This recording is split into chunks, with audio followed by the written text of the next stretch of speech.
Magandang araw mga kakutsero. Ito na naman po ang inyong lingkod na si Jigs na magbibigay sa inyong ng giya ngayong araw ng Martes. Ngayon po ay katapusan ng year 2024 at papasok na po ang year 2025. Sana po bago matapos ang taon ay matapat ang ating giya at magsitama po kayo. Ako mag-greet sa inyo ng Happy Prosperous New Year. Ngayong araw na to ay meron po tayong 7 magagandang karera at uulitin ko, itong aking giya ay purely review and analysis ko lamang at walang halong information. Simulan na po natin. Race number 1, dito po magsisimula ang winner take all. 2-year-old maiden race. Distance is 1,200 meters at may 8 kalahok, maraming bagong kabayong tatakbo. Ang hindi ko lang na-review dito, hindi ko nakita yung prueba ng Miss Pinkerton, no? Pero ito sila Reyna Margareta. Noong December 21, nagpreba po ng 1.18.6 kung saan nanalo po yung Lilibel. Pang-5 po siya ron sa 1,200 meters. Itong si Lord of Sipocot, andun din po siya sa karerang yon. Nagpreba po siya ng 1.17.8. Pang-4 po siya sa karerang iyon, no? Ito namang si Blue Bugley, noong December 21 din, nag-1.17.2 sa 1,200 meters kung saan nanalo po si Binalol EU. Dumating po siya ng pang-4 doon. Ito namang si Boy Wonder, nag-1.16.8 noong December 18 sa 1,200 meters kung saan nanalo po si Parade King. Pang-4 po siya dumating doon. Ito naman si Alapaap, hindi maganda huling tinakbo nito. Tingin ko kasi magaling ito, mauuna eh. Etong si Coming Early, ito maganda tinakbo nung nakaraan ito ng malaking karera, no? Ang nanalo po doon sa malaking karera ay si Midnight Bell. Dumating po siya ng terserong dikit, kapiraso lang po yun, no? Sa segundo, inabot lang po siya ni Babe in Hoblut, no? Nagpreba po ng 1.45 sa milya, no? Kaya sa tingin ko, siya ang napupusuan ko dyan, no? Si Coming Early, no? Sa tingin ko pwedeng magbigay ng magandang laban siguro yung may best time dun sa bukod sa kanya, yung numero 7 Boy Wonder, no? Nasasakay ni Patty Dilema. Kaya dito sa race number 1 magdadalawa po ako dyan. Doon po ako sa numero 8 Coming Early. Panigundo ko naman po numero 7 Boy Wonder. Sa race number 2 kung saan magsisimula po ang pick 6, Pilracom Rating Based Handicap System Race. Class 5, 6 to 10 split at dito po may 8 kalahok, no? Dito kung mapapansin po natin, no? Si Biglang Buhos, no? Ang baba po sa laban dito, no? Ito si Biglang Buhos nung karera, tersero po yan, lakas ng dating yan sa malakas na laban. Ito parang grade 1 lang po itong laban na to, no? Tingin ko siya na pwedeng magdala ng unahan dyan, no? At saka si Heritage at si Golden Silver, pero tingin ko hindi na pawaporma ni Biglang Buhos yan at gamay na gamay ni JC De La Cruz yan, no? Kaya itong race number 2, no, wala na paligoy-ligoy pa, no? Sosoloin ko na po yan, numero 5, Biglang Buhos. Sa race number 3, kung saan magsisimula po ang pick 5, Pilracom Rating Based Handicap System Race, Class 4, 28 to 33. Distansya po dito is 1,200 meters at dito po may 8 kalahok at anybody's race po itong karerang ito, no? Dito po halos lahat sila may panalo, no? Walang itulak kabigin po itong karerang ito. Kung may mga kurso natin po kayong dihado, pwede nyo pong isama dyan, no? Dito possible scenario po, no? Pwede magdala ng unahan si Inclusion, si Tadius at Eyasaki, no? Yan, may mga bilis po yan. Tsaka si Boss Ako naman, no? Etong si Boss Ako naman, nung nakaraan, halos inabot lang to ni Anyo 96, no? Ito namang si Cosmos, ito, nung tumakbo ng unang barrier na niya, nag-28 po yan sa 1,400 meters. Tapos, nung sumunod na tumakbo po yan, nag-1.26 po yan, si Cosmos. Kaya sa tingin ko, malaki panalo po yan, no? Si Full Combat Order, galing po sa panalo yan, no? At gamay po ni Onyok Garcia yan, no? Si Inclusion naman, kung makakabuo ng ere, may chamba rin po yan, no? Ito naman sa magandang dilag from JR Sargente Ocampo, binigay na po kay Jan Alvin, magaling po sa kanya yan. Ayan po, sa tingin ko, pwedeng malyamado dyan sa karerang yan. At ito naman, yung important si Tadius, no?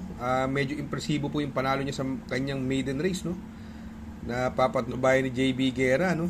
Kaya dito, no, sa karerang ito, sa race number 3, no? Although anybody's race po ito, no? Dehado po ang napupusuan ko dyan, no? Doon po ako sa numero 5 Cosmos. Napapatnubayan po ni JT Pabilik. Ang panigundo ko po dyan, numero 4, Magandang Dilag. At isasama ko pong pandehado, no? Yung numero 3, Tadius. Sa race number 4, kung saan magsisimula po ang pick 4, Pilracom rating based handicap system race, class 5, 11 to 15 split. Ang distansya po ay another 1,200 meters. At dito po, sa kaya lang ito, may 8 kalahok. Dito, pansin ko lang, ito bumaba ng rating basis, no? Yung numero 4 Majestic Star, no? Malalakas nilalabanan na ito, no? At gamay na gamay po ni JD Calagos yan, although magdadala po siya ng pinakamabigat na timpang 56. At purely Deremate po siya eh.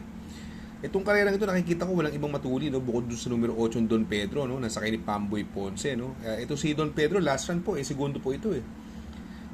Si Don Pedro, no? At sa tingin ko, siya magdadala ng unahan dito, no? At kung walang makakabuliglig po sa unahan dito, sa tingin ko, pwedeng manalo po yan. Kaya siya po ang napupusuan ko dyan, no? Ang pwedeng magbigay ng magandang laban yung bagong baba ng rating basis sa numero 4 Majestic Star, no? Nasa kay ni JD Calagos, no? At itong numero 3 sa Sibuayan Bato, nasa kay ni Jomer Storke, no? Kaya dito sa race number 4, no? Magtatatlo po ako dyan. Doon ako sa numero 8 Don Pedro. Panigundo ko, numero 4, Majestic Star. At isasama ko pong pandehado, numero 3, Buhayan Bato. Sa race number 5, Pilracom rating based handicap system race, class 4, 22 to 27. Distance is 1,200 meters. At dito po, meron po tayong 8 kalahok. Another anybody's race, no? Ito si Runway 10, last run, naipanalo po ni Charles Reyes yan, no? Although may pwedeng magbigay ng konting pressure sa kanya, no? Yung Super Tatiana at si Grand Laughter, no? Pero sa tingin ko naman kaya niya maganda numero niya eh. Numero 2 no? Itong si Skydance, maganda rin po tinakbo na ito nakaraan, ha? Maganda tinakbo na nakaraan niya ni Skydance, no? Kila Eyasaki, no? Although pang-apat lang po siya, no? Pero bumigla siya sa loob dun eh. Ang nanalo po dun ay yung dihado si Viva de Oro, no? Na-upset yung Yamado ron, si Dakota Elegance, no? Kaya magandang dihado po yan, Skydance. Ito namang si Amor My Love, last run po na ito, nasegundo to kay Summer Rule eh. Andun po si Gold Rush eh. Si Amor My Love po nasegundo nung karera na yon, no? Kaya dito sa race number 5, no? Para sa akin, no? Magtatatlo po ako dyan, no? Doon po ako sa numero 2, Runway 10. Panigundo ko yung numero 6, Amor My Love. At isasama ko pong pandehado, numero 3, Skydance. Sa race number 6, penultimate race, Pilracom rating based handicap system race, class 4, 16 to 21. Distance is another 1,200 meters. At dito po may 8 kalahok. Dito po, no, pwede magdala ng unahan yung Mommy's Love, Galloping Ghost, Amiable Maxine, yan, segundo last run yan. Grand Jackpot, puro mabibilis po yan. At si Praise Cutie, although may siyang karera, no? Itong extra addition, ito laging in the money sa past 3 runs niya, no? Sakay-sakay pa rin siya ni Kelvin na Bobo, no? Kaya siya po napupusuan ko, no? Itong si Galloping Ghost naman, segundo last run nito eh. High Society, bagong baba ng rating basis, no? Gamay po ni JT Pabilik yan.